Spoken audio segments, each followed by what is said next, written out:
নমস্কাৰ বন্ধু বান্ধৱীসকল স্বাগতম জনাইছোঁ জব এডুকেশ্যন ইউটিউব চেনেল টুজবলৈ। বন্ধু বান্ধৱীসকল, অসম চৰকাৰৰ ফালৰ পৰা এটা বিজ্ঞাপন প্ৰকাশ কৰিছে। এই বিজ্ঞাপনটো শ্ৰমিক কল্যাণ বিভাগৰ ফালৰ পৰা আহিছে। গতিকে আজি মই সেই বিজ্ঞাপনটো লৈ আপোনালোকৰ ওচৰলৈ আহিছোঁ। ইয়াতে কি কি পদ আছে, কিমানটা পদ আছে, ইয়াৰ সবিশেষ জানিবৰ কাৰণে আপোনালোকে ভিডিঅ'টো শেষলৈকে চাব বুলি মই আশা ৰাখিলোঁ। বন্ধু বান্ধৱীসকল, আপোনালোক যদি মোৰ চেনেলত প্ৰথমবাৰলৈ আহিছে তেনেহ'লে চেনেলটো ছাবস্ক্ৰাইব কৰি কাষতে থকা অল নটিফিকেশ্যনটো অন কৰি দিব, যাতে আপোনালোকে এনেধৰণৰ ভিডিঅ'বিলাক সৰ্বপ্ৰথমে লাভ কৰে। আহক আমি আজিৰ ভিডিঅ'টো আৰম্ভ কৰোঁ। সকল, বিজ্ঞাপনটো আপোনালোকে নিশ্চয় দেখা পাইছে।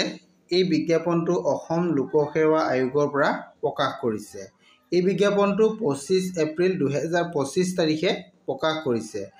আজি মই সেই ভিডিঅ'টোকে আপোনালোকক দেখাব বিচাৰিছোঁ যে APSC ফালৰ পৰা প্ৰকাশ কৰা এই বিজ্ঞাপনটো আপোনালোকে সবিশেষ চাব পাৰিব।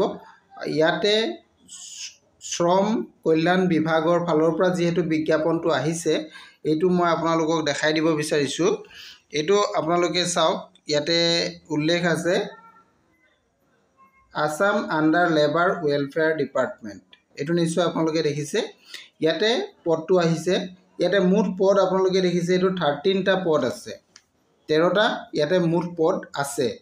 এতিয়া আমি আহোঁ, এই মুঠ 13টা পদৰে কেটেগৰী ৱাইজত ভাগ আছে।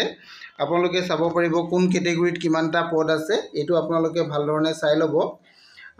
অপেন কেটেগৰীত ইয়াৰ কাৰণে মুঠ পদ আছে আপোনালোকৰ 5টা। তাৰে এটা পদ ওমেনৰ কাৰণে ৰিজাৰ্ভেশ্যন দিয়া হৈছে। আৰু ৰিজাৰ্ভ ফৰ OBC আৰু MOBCৰ কাৰণে মুঠ পদ আছে 5টা। তাৰে এটা পদ ওমেনৰ কাৰণে দিয়া হৈছে। আৰু SC ৰিজাৰ্ভেশ্যনৰ কাৰণে দিয়া হৈছে মুঠ পদ 2টা। ইয়াতে ওমেনৰ কাৰণে কোনো ৰিজাৰ্ভেশ্যন নাই। আৰু ৰিজাৰ্ভ ফৰ ST প্লেন, ইয়াৰ কাৰণে কোনো ধৰণৰ ইয়াতে পদ নাই। আৰু ST হিলছত যদি আমি চাওঁ, ST হিলছত টোটেল এটা পদ আছে। ইয়াত ওমেনৰ কাৰণে কোনো ধৰণৰ ৰিজাৰ্ভেশ্যন নাই। আৰু আপোনালোকৰ ইয়াতে এক্স ছাৰ্ভিচমেনৰ কাৰণেও কোনো ধৰণৰ ৰিজাৰ্ভেশ্যন নাই। আৰু PWBD কেণ্ডিডেটসকলৰ কাৰণেও কোনো ধৰণৰ ইয়াতে ৰিজাৰ্ভেশ্যন দিয়া হোৱা নাই। ইয়াতে টোটেল যিহেতু মুঠ পদ আপোনালোকে গম পালে 13টা, তাৰে 2টা পদ ওমেনৰ কাৰণে দিয়া হৈছে, এটা OBC আৰু এটা অপেন কেটেগৰীত। এই 2টা পদ ওমেনৰ কাৰণে ৰিজাৰ্ভেশ্যন, বাকী আপোনালোকৰ 11টা পদ সকলোৱে আবেদন কৰিব পাৰিব। গতিকে বন্ধু বান্ধৱীসকলে কোন কেটেগৰীত কিমানটা পদ আছে এইখিনি কথা জানিলে। এতিয়া আমি আহোঁ ইয়াৰ দৰমহাটো। দৰমহা আপোনালোকৰ কিমান হ'ব? দৰমহাটো আপোনালোকৰ পে স্কেল হ'ব, প্লাছ গেট পে হ'ব, প্লাছ আদাৰ এলাউন্সেছ। এই তিনিওটা থাকিব আপোনালোকৰ।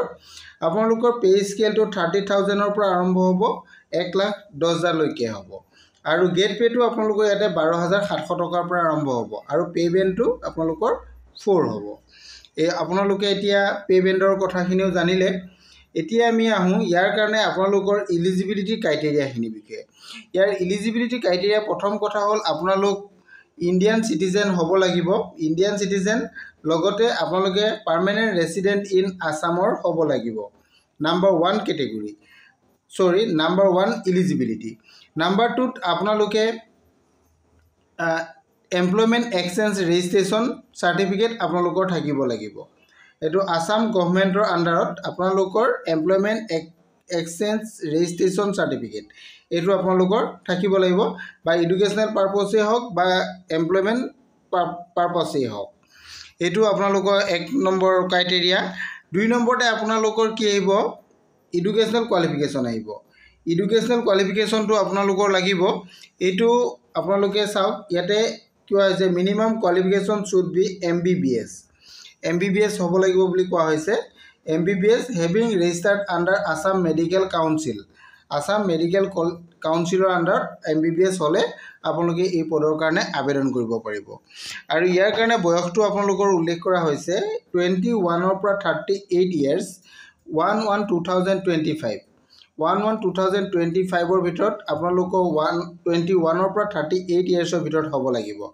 আৰু কেটেগৰী ৱাইজত আপোনালোকৰ এজৰ ৰিলেক্সেশ্যন আপোনালোকে পাব ইয়াতে SC আৰু ST সকলে 43 ইয়াৰ্ছলৈকে কৰিব পাৰিব আৰু OBC আৰু MOBC সকলে 41 ইয়াৰ্ছলৈকে আৰু এক্স সাৰ্ভিসমেন সকলে 50 ইয়াৰ্ছলৈকে তেনেধৰণে আপোনালোকে আপাৰ এজৰ ৰিলেক্সেশ্যনটো পাই যাব এইখিনি আপোনালোকে সকলোখিনি কথা জানিলে ইয়াৰ পিছত আপোনালোকে অনলাইন আবেদন কেতিয়াৰ পৰা আৰম্ভ হ'ব আৰু কেতিয়াৰ পৰা আপোনালোকে অনলাইন আবেদন কৰিব এই তাৰিখকেইটা আপোনালোকে জানি লওক ইয়াৰ কাৰণে আপোনালোকৰ অনলাইন আবেদনটো 30 এপ্ৰিলৰ পৰা আৰম্ভ হ'ব 30 এপ্ৰিল 2025 পৰা আৰম্ভ হ'ব আৰু 29 মে 2025 লৈকে আপোনালোকে অনলাইন আবেদন কৰিব পাৰিব আৰু ইয়াৰ কাৰণে আপোনালোকে যেটো এপ্লিকেশন ফিজ পেমেন্ট কৰিব লাগিব সেই এপ্লিকেশন ফিজটো আপোনালোকে 31st মে 2025 এই তাৰিখৰ ভিতৰত আপোনালোকে পেমেন্ট কৰিব লাগিব এই পেমেন্টটো আপোনালোকে অনলাইন থ্ৰু কৰিব লাগিব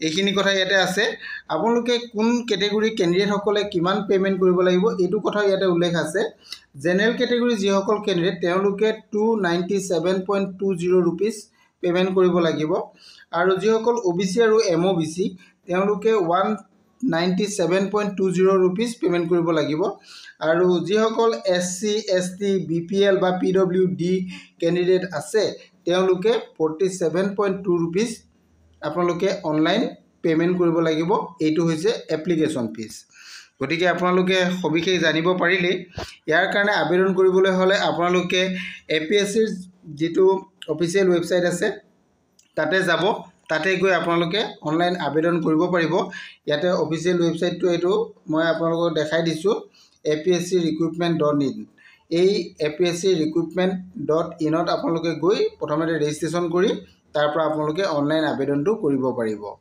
এইখিনি আজি বিজ্ঞাপনটো আছিল ইয়াৰ সবিশেষ মই আজি আপোনালোকক জনাবলৈ চেষ্টা কৰিলো যদি ইয়াতে কিবা ভুল ত্ৰুটি ৰৈ গৈছে তেনেহলে আপোনালোকৰ পৰা মই ক্ষমা বিচাৰিছো আৰু যদি আপোনালোকে আৰু কিবা সবিশেষ জানিব বিচাৰে তেনেহলে ইয়াৰ অফিচিয়েল ওয়েবসাইটত গৈ বিজ্ঞাপনটো ডাউনলোড কৰি ল'ব পাৰিব নহলেও আপোনালোকে মোৰ ভিডিও শেষত কমেন্ট কৰিলে মই আপোনালোকক জনাবলৈ চেষ্টা কৰিম থ্যাংক ইউ